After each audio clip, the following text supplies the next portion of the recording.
seetaan nañ démb vidéo bu viral maanaam bu def buzz ci internet bi kenn xamul ban buzz la nag wala buzz bu baax bi gis nañ président Macky Sall dem ba Europe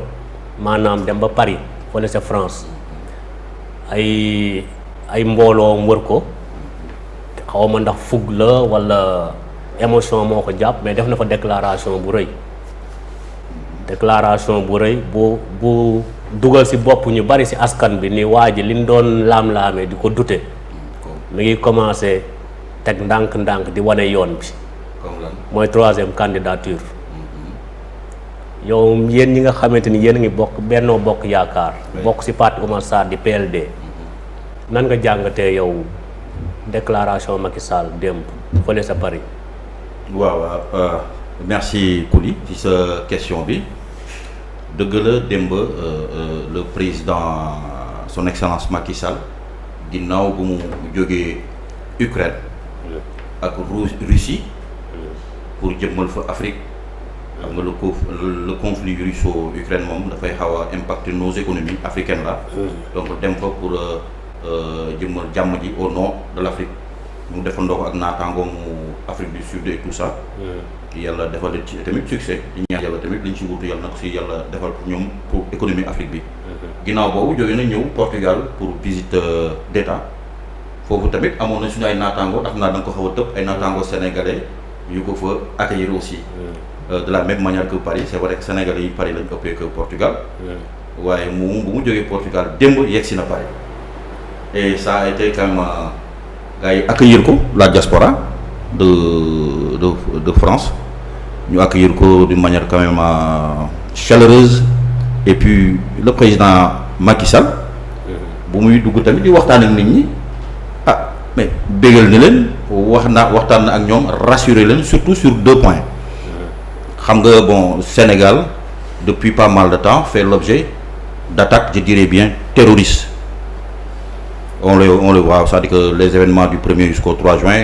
c'est ça ainsi de suite et tout ça yooyu yëpp c'est pas des manifestations nous savons tous parce que ce qui s'est passé ça c'est des attaques subversives yi nga xamante ni c'est juste pour déstabiliser la République yooyu au moins rassurer na le peuple sénégalais c'est tout à fait normal parce que nous sommes dans un cercle de feu en Afrique de l'Ouest donc au Sénégal donc mooy résister et nous continuerons à résister comme l'a dit le président de la République Macky Sall ça c'était le premier point le deuxième point mooy mu waxtaan ak aussi militants yi rassurer leen xam nga fii bon moom peut-être station président de la République bu mu nekk bi la moo tax bëggul wax ci waxu candidature mais quand même tous nous savons que c'est Macky Sall le candidat de Benno Bokk Yaakaar pour février 2024 ça c'est clair et c'est sans équivoque donc nekkuñu fi di ay laam-laameeg di toucher ma Samba ma Demba moi je suis libéral c'est comme qui me dirait que Abdoulaye Wade en 2012 c'était pas mon candidat Abdoulaye Wade 2012 c'était mon candidat et j'ai battu campagne pour lui donc nous cette notion là yu ñuy tënk yooyu newuñu si pourvu que ça constitution newu leen ci non de dama seen notion yooyu ngeen di tënk dama doon yeggali ko yëpp moo yeggali pourvu que ça soit légal et que ça respecte la constitution le reste c'est juste des combats politiques la déclaration de candidature n'est qu'un acte politique pourvu que la constitution soit respectée et de ce point de vue sur le plan légal juridique il y a aucun problème son excellence Macky Sall est bel et bien candidat pour 2024 yàlla na si yàlla yóbbu ak jàmm et que yàlla may ñu coalition Benno Bokk Yaakaar avec notre candidat Macky Sall ñu gagné au premier tour te incha allahu rabbi yàlla dina ko def quand même ça c'est pour le Sénégal pour les républicains pour la sécurité même de ce pays et pour le progrès de ce pays qu'est le Sénégal que nous aimons tous c'est ça. Ayoba dégg nga li Abdoulaye Banguer wax. dégg nga lu mu développé ci discours Macky Sall bi démb ñëw na ci point. sécuritaire bi nee na attaques yi fi amoon c'est des attaques subversives. loolu laa que ni c'est des attaques terroristes. en fait ci loolu wax tey xaaral man li mu wax tey daf ma xaw marqué. parce que tey tamit gis nañ ministre des affaires étrangères Aïssata Tall Sall. li mu wax ci France 24 ak RFI. loolu dafa nekk en c'est de déclaration contradictoire la en quelque sorte ak discours officiel bi police génnee. ak avant même discours après même discours officiel bi police génnee. ñeneen génnaat nan fi. ils ont appuyé théorie police bi mais tey Aïssata Tall Sall discours bi mu tenir loolu lan nga koy jàngatee yow. bon avant may ñëw ci discours Aïssata Tall Sall bi je pense que j'en ai eu que quelques extraits où elle affirme que les manifestations les victimes des manifestations du 1er 2 juin nee na ay manifestants ñoo doon tiré ci kaw ay manifestants mais avant tout je reviens sur le propos de monsieur Nguer qui me semble assez gravissime dans le contexte actuel où il parle d'attaque terroriste. Je pense qu'il est préférable que ñu ramener lépp ci contexte bi ñu nekk muy un contexte politique tendu certes, mais je ne pense pas que le Sénégal ait subi une attaque terroriste depuis que le Sénégal est Sénégal, on touche du bois. Peut-être que loolu ñoom seen élément de langage yi la pour expliquer peut-être en partie leur échec dans leur politique de maintien de l'ordre bi nga xamante ni moom la ñuy développer depuis mars 2021 parce qu'on a vu que en mars 2021 quand les manifestations ont éclaté, les forces de défense et de sécurité ont été dépassées. Ils ont été dépassés, il y a eu 14 morts. À un moment donné gis nañ manifestants yi dem ba caserne Samba Diéry Diallo harceler les forces de défense et de sécurité. Ce jour-là tout pouvait se passer. Donc bi ñu génnee ci loolu ci nga xamante ni lu bëri wax nañ ko ci nga xamante ni njàqare bi nga xamante ni ki nga xamante ni mooy réew mi tey amoon na ko ci bis yooyu bi ñu génnee ci loolu gis nañ ko mu dem succès dajale jeunes yi jàkkaarloog ñoom ba pare daal di wax kàddoom bu siiw boobu mu ni li fi amoon du fi amaat donc li fi amoon du fi amaat boobu bi mu ñëwee 1er juin à la suite de la décision rendue par la chambre criminelle gis nañ ñëpp li fi xew que ni moo raw li fi xewoon en mars 2021. Donc on comptabilise aujourd'hui près de 30 morts selon Pastef. Je dis que Amnesty a documenté pour l'instant 23 décès. Le gouvernement en a documenté 16.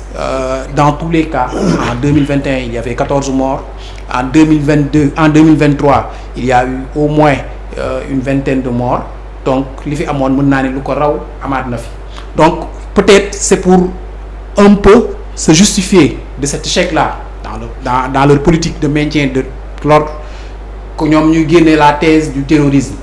Mais je les appelle à plus de responsabilité parce que à force que ñuy indi narratif terrorisme te ñu xam lépp moo boobu connotation bi mu am parce que mi ngi koy wax léegi nous sommes entourés par une ceinture de feu, Mali, Niger,